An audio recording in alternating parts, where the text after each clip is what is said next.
Thank you for being a good sport. Ah, no worries.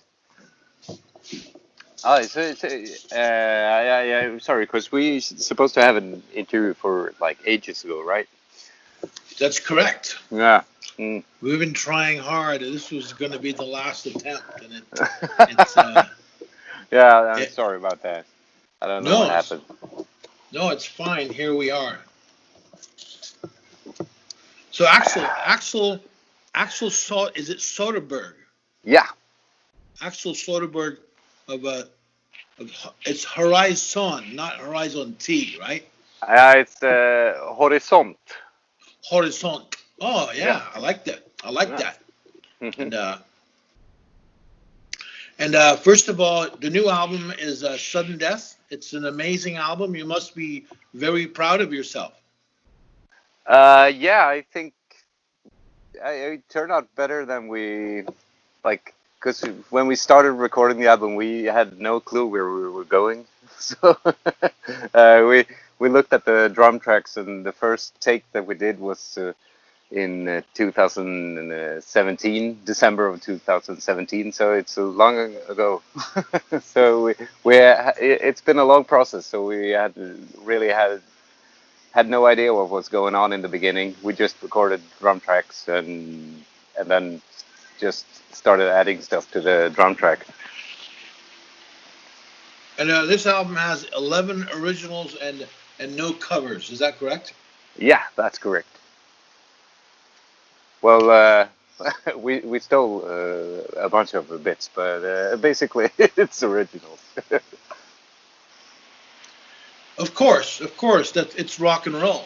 Yeah, yeah, The influences slash theft is prevalent through everybody. Correct? yeah, It's already been. It's like a puzzle, right? hmm The puzzle, the pieces are already there, yeah, and you also you make your own. You make your own image out of the blocks, the building blocks, right? yeah. Definitely, it's a fine line between stealing and like borrowing and borrowing influences or whatever. Yeah, I had a friend that was in a band called the Four Non Blondes in Oh yeah, San Francisco, and they had like one big hit, yeah. That was um, huge in Sweden.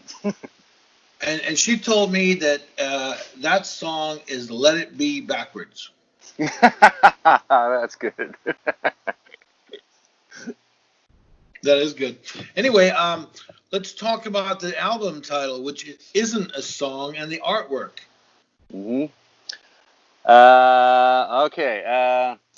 Well, like this song title, we wanted to do like a hockey themed album for our second album, but we never got around to it because it was too hectic. But this time around, we had more time to like develop the concept for the cover. So it's been in our minds for like a long time. But I mean, none of us are big hockey fans, but it's sort of like it's one of the sports where it's the like it's not the sport, it's the like the fight.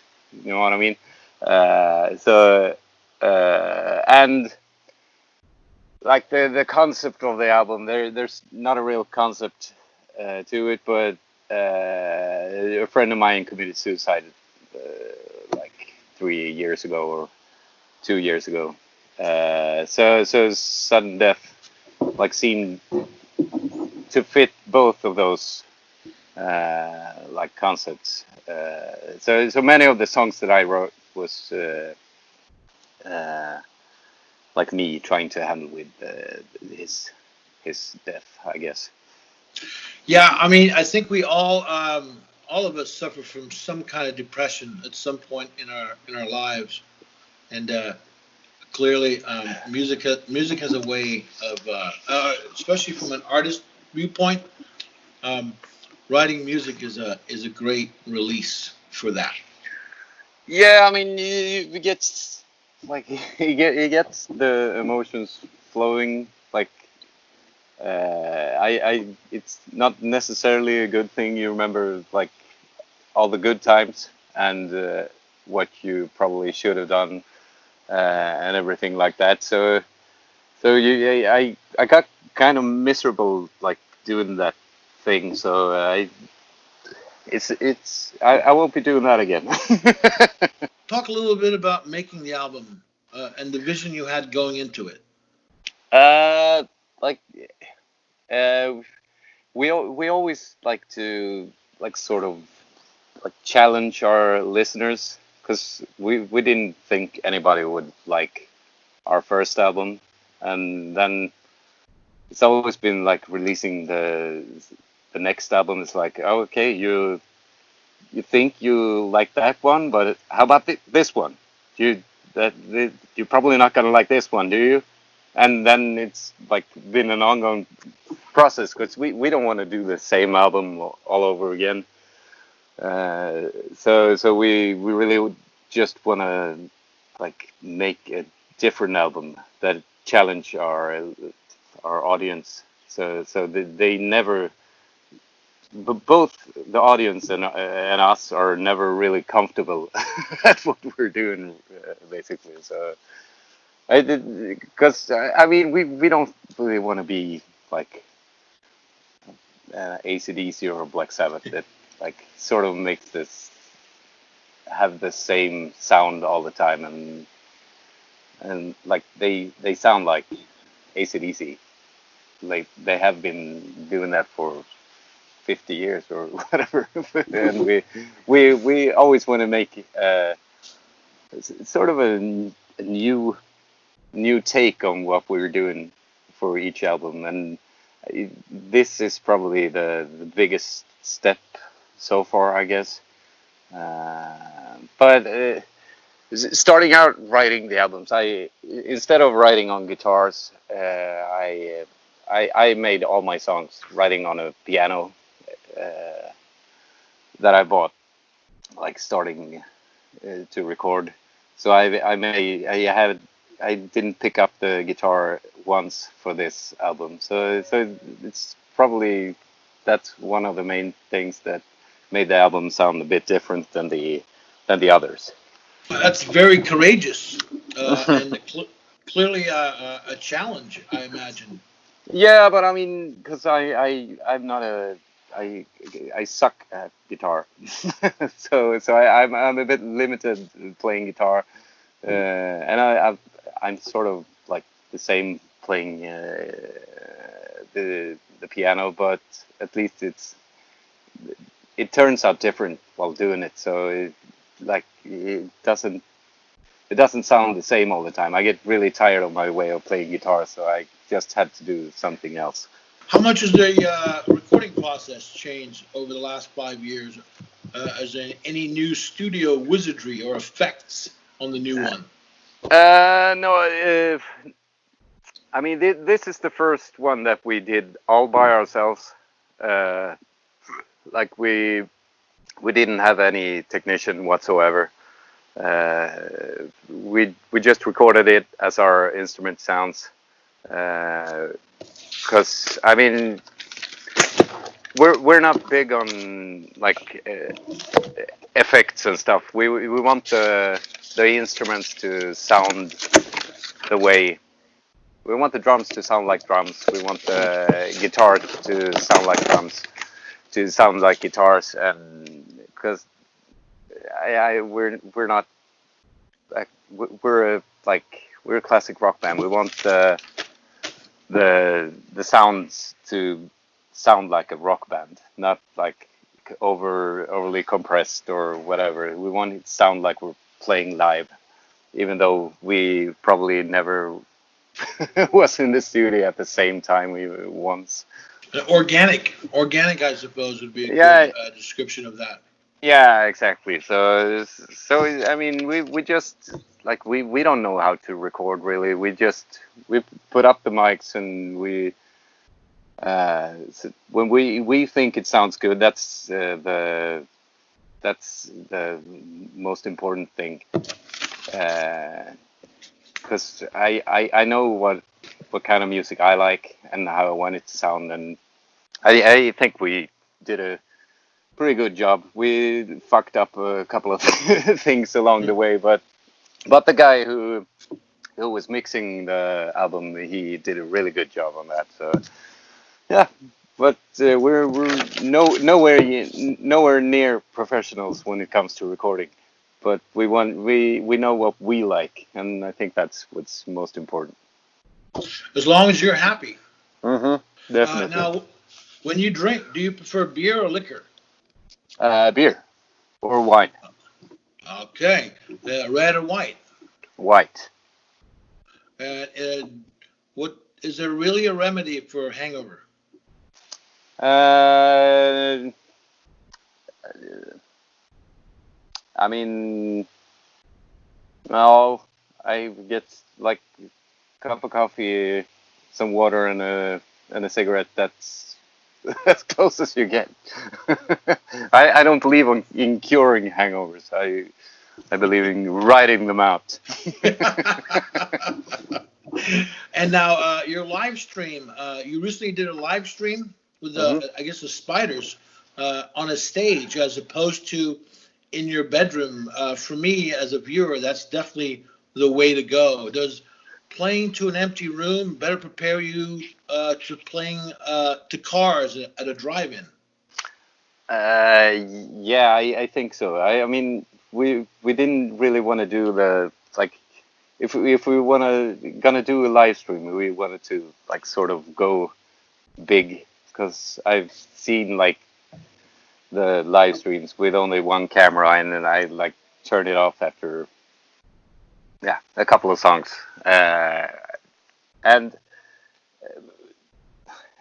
it's not how I want our music to be like experienced, but we had to do something to like make it at least look like we're playing in front of an audience and like being in our own little studio that we have that just wouldn't cut it. So we played at our favorite venue in Gothenburg, and also people in Sweden could donate money to that venue because of all this, because they almost had to shut down because of the Corona stuff. So we really wanted to like we have to get money and we wanted them to get money so they like could keep after this is all over that they could keep going. So we made a good profit, and also the Pustervik that we were playing at, they also very happy. So that's like to try and keep even though no one can play live, we wanted to people to be able to experience live music after this is over. But if no one like cares about the venues, then it's not gonna happen. So really wanted both ourselves and and the venues like happy. When recording, do you set a time limit on perfection? Like, how do you decide to walk away from a song? Uh oh shit, that's a hard question. I we have like four people in our band that's happy. Really, like we're not perfectionist, and then we have a guitarist. It's called David Kalin, who's a perfectionist. So he always like wanted to go in and change the little things, and I think that's okay to an extent. But I mean, you don't want it to sound too perfect. So we always keep some misses because listening to an album that's perfect, I don't really like that unless it's Boston. How did you first get into music, and what was your first rock and roll experience?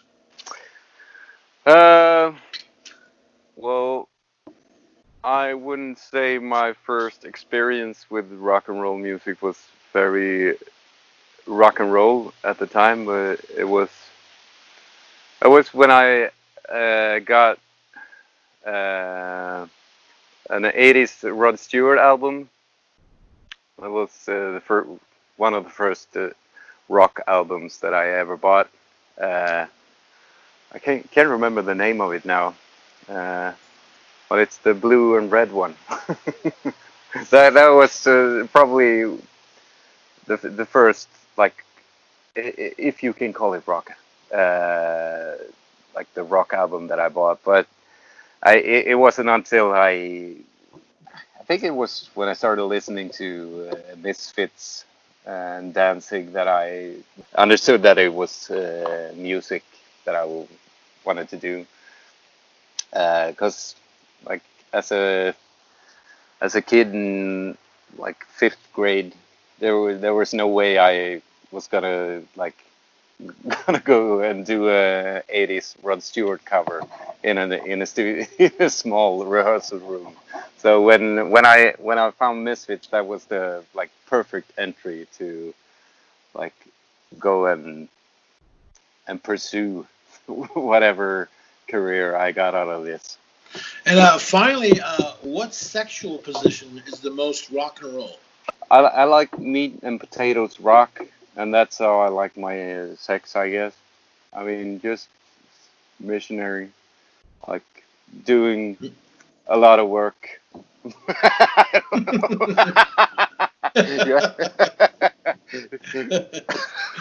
and and finally, do you have any final thoughts to anybody to share that with anybody that might be listening to this? uh, just hang in there. Things will eventually blow over, I hope. So, I mean, because we have a tour booked in Finland in September, but it's not gonna happen. So I don't. We'll just